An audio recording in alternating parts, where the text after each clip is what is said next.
Hello friends, ಹೇಗಿದ್ದೀರಾ? Global NX ನ್ಯೂಸ್ಗೆ ಸ್ವಾಗತ. ನಾನು ನಿಂಗಪ್ಪಲ್ಲೂರು ಮಾತಾಡೋದು. ಬನ್ನಿ ಫ್ರೆಂಡ್ಸ್, ನೋಡಿ, 5 ವರ್ಷದ ಬಾಲಕಿಯನ್ನು ಅಪಹರಿಸಿ ಬೆದರಿಸಿ 55 ವರ್ಷದ ವ್ಯಕ್ತಿ 5 ದಿನಗಳ ಕಾಲ ಅತ್ಯಾಚಾರ ಎಸಗಿರುವ ಘಟನೆ ಇವಾಗ ಬೆಳಕಿಗೆ ಬಂದಿದೆ. ಬಾಲಕಿ ಚಾಕ್ಲೇಟ್ ಕೊಡಿಸಿ ಮನೆಗೆ ಕರೆದೊಯ್ದು ವ್ಯಕ್ತಿ 5 ದಿನಗಳ ಕಾಲ ಅತ್ಯಾಚಾರ ಎಸಗಿರುವ ಘಟನೆ ಇಲ್ಲಿ ಬೆಳಕಿಗೆ ಬಂದಿದೆ. ಛತ್ತೀಸ್ಗಢದಲ್ಲಿ ನಡೆದಿರುವ ಈ ಘಟನೆ ಬಾಲಕಿ ತಡೆಯಲಾಗದೆ ನೋವು ಅನುಭವಿಸುತ್ತಿದ್ದಳು. ಬಳಿಕ ಮನೆಯವರ ಬಳಿ ಈ ಘಟನೆಯನ್ನು ಹೇಳಿಕೊಂಡಿದ್ದಾಳೆ. ಯಾರಿಗಾದರೂ ನೀ ಹೇಳಿದರೆ ತಿಳಿಸಿದರೆ ಕೊಲ್ಲುವುದಾಗಿ ಆರೋಪಿ ಪುಟ್ಟ ಮಗುವಿಗೆ ಬೆದರಿಕೆ ಹಾಕಿದ್ದಾರಂತೆ. ಬಾಲಕಿ ಈ ಭಯದಿಂದ ಮೌನವಾಗಿ ಉಳಿದಿದ್ದಳು. ದೈಹಿಕ ನೋವು ಸಹಿಸಲಾಗದಾಗ ಆ ಬಾಲಕಿ ನಡೆದಿರುವ ಘಟನೆಯನ್ನು ವಿವರವಾಗಿ ಮನೆಯವರ ಮುಂದೆ ಹೇಳಿಕೊಂಡಿದ್ದಾಳೆ. ನೋಡಿ, ಇದು ಜನವರಿ 5ರಂದು ಬಾಲಕಿ 5 ದಿನಗಳ ಕಾಲ ವ್ಯಕ್ತಿಯೊಬ್ಬ ಅತ್ಯಾಚಾರ ಎಸಗಿರುವ ಘಟನೆ ಛತ್ತೀಸ್ಗಢದಲ್ಲಿ ನಡೆದಿದೆ. ಚಾಕ್ಲೇಟ್ ಕೊಟ್ಟು ಮನೆಗೆ ಕರೆದೊಯ್ದ ಅನ್ಸಾರಿ ಎಂಬ ವ್ಯಕ್ತಿ, ಇವನು ಜನವರಿ 7ರಿಂದ 17ರವರೆಗೆ 5 ದಿನಗಳ ಕಾಲ ನಿರಂತರವಾಗಿ ದೌರ್ಜನ್ಯ ಎಸಗಿರುವುದು ಬೆಳಕಿಗೆ ಬಂದಿದೆ. ಈ ಘಟನೆ ಯಾರಿಗಾದರೂ ನೀನು ತಿಳಿಸಿದರೆ ಆರೋಪಿ ಬೆದರಿಕೆ ಹಾಕಿದ್ದರಿಂದ ಬಾಲಕಿ ಈ ಭಯದಿಂದ ಮೌನವಾಗಿ ಇದ್ದಳು. ದೈಹಿಕ ನೋವು ಸಹಿಸಲಾಗದ ಬಾಲಕಿ ನಡೆದಿರುವ ವಿಚಾರವನ್ನು ಅವರು ಚಿಕ್ಕಮ್ಮನಿಗೆ ಹೇಳಿಯಾಗಿ ಉಚ್ಚಿತ್ತಾಳೆ. ಜನವರಿ 12ರಂದು ಬಾಲಕಿಗೆ ಚಿಕ್ಕಮ್ಮ ಸ್ನಾನ ಮಾಡಿಸುವಾಗ ತನ್ನ ಖಾಸಗಿ ಭಾಗಗಳಲ್ಲಿ ತೀರುವ ನೋವಿದೆ ಎಂದು ಹೇಳಿಕೊಂಡಾಗ ಈ ಘಟನೆ ಬೆಳಕಿಗೆ ಬಂದಿದೆ.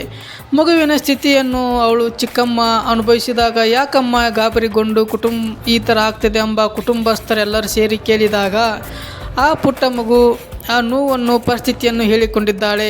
ಈ ಥರ ಚಾಕ್ಲೇಟ್ ಕೊಡಿಸಿ ನನಗೆ ಅಪಹರಿಸಿ 5 ದಿನಗಳ ಕಾಲ ಈ ಥರ ಮಾಡಿದ್ದಾನೆಂದು ನೋವನ್ನು ಹೇಳಿಕೊಂಡಿದ್ದಾಳೆ. ಆವಾಗ ಫ್ಯಾಮಿಲಿಯವರೆಲ್ಲರೂ ಗಾಬರಿಯಾಗಿ ಶಾಕಿಂದ ಅವರು ಎಚ್ಚೆತ್ತುಕೊಂಡು ಹೋಗಿ ಪೊಲೀಸ್ ಸ್ಟೇಷನ್ಗೆ ದಾಖಲೆಯನ್ನು ವಿವರನಾಗಿ ಹೇಳಿದ್ದಾರೆ. ಪೊಲೀಸರು ದಾಖಲಿಸಿಕೊಂಡಿರುವ ಈ ಪ್ರಕಾರ ಅನ್ಸಾರಿ ಎಂಬ ವ್ಯಕ್ತಿಯನ್ನು ಅರೆಸ್ಟ್ ಮಾಡಿ ಈ ಹತ್ತಿರದ ಅಂಗಡಿ ಚಾಕ್ಲೇಟ್ ಮತ್ತು ಇತರ ದಿನಸಿ ಅಂಗಡಿ ವಸ್ತುಗಳನ್ನು ಕೊಡಿಸುವ ನೆಪದಲ್ಲಿ ಅಪ್ರಾಪ್ತ ಬಾಲಕಿಯ ಮಗುವನ್ನು ತನ್ನ ಮನೆಗೆ ಕರೆದೊಯ್ದಿದ್ದಾನೆ ಎಂಬ ಆರೋಪಿಸಲಾಗಿದೆ. ಈ ಕುಟುಂಬವು ತಕ್ಷಣ ಸಿವಿಲ್ ಲೈಸೆನ್ಸ್ ಪೊಲೀಸರನ್ನು ಸಂಪರ್ಕಿಸಿ ನಂತರ ಪ್ರಕರಣವನ್ನು ದಾಖಲಿಸಲಾಯಿತು. ಈ ಪ್ರಕರಣವನ್ನು ವಶಕ್ಕೆ ಪಡೆಯಲಾಯಿತು ಮತ್ತು ಆರೋಪಿಯನ್ನು ವಶಕ್ಕೆ ಪಡೆಯಲಾಯಿತು. ತನಿಖೆ ನಡೆಯುತ್ತಿದ್ದಂತೆ ಮತ್ತು ಕಾನೂನು ಪ್ರಕಾರ ಆರೋಪಿಯನ್ನು ನ್ಯಾಯಾಲಯದ ಮುಂದೆ ಹಾಜರುಪಡಿಸಲಾಗಿದೆ ಎಂದು ಪೊಲೀಸ್ ಅಧಿಕಾರಿಗಳು ತಿಳಿಸಿದ್ದಾರೆ. ಈ ಘಟನೆಯ ಮಕ್ಕಳು ನಿರಂತರ ದುರ್ಬಲತೆ ಮತ್ತೊಂದು ಎತ್ತಿ ತೋರಿಸುತ್ತದೆ ಮತ್ತು ಮಕ್ಕಳ ಸುರಕ್ಷತೆ ಮತ್ತು ಸಮುದಾಯದ ಜಾಗೃತಿಗೆ ಬಗ್ಗೆ ಗಂಭೀರ ಕಳವಳ ಹುಟ್ಟುಹಾಕುತ್ತದೆ.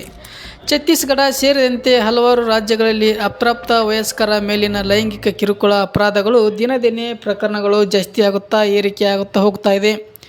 ಕಂಡುಬರುವಷ್ಟೇ ತನಿಖೆ ಫಲಿತಾಂಶವು ಆಧಾರದ ಮೇಲೆ ಕಠಿಣ ಕ್ರಮ ಇವರಿಗೆ ಜರುಗಬೇಕೆಂದು ಕಾನೂನು ಕೋರ್ಟ್ ಅಲ್ಲಿ ಭರವಸೆ ನೀಡಿದ್ದಾರೆ.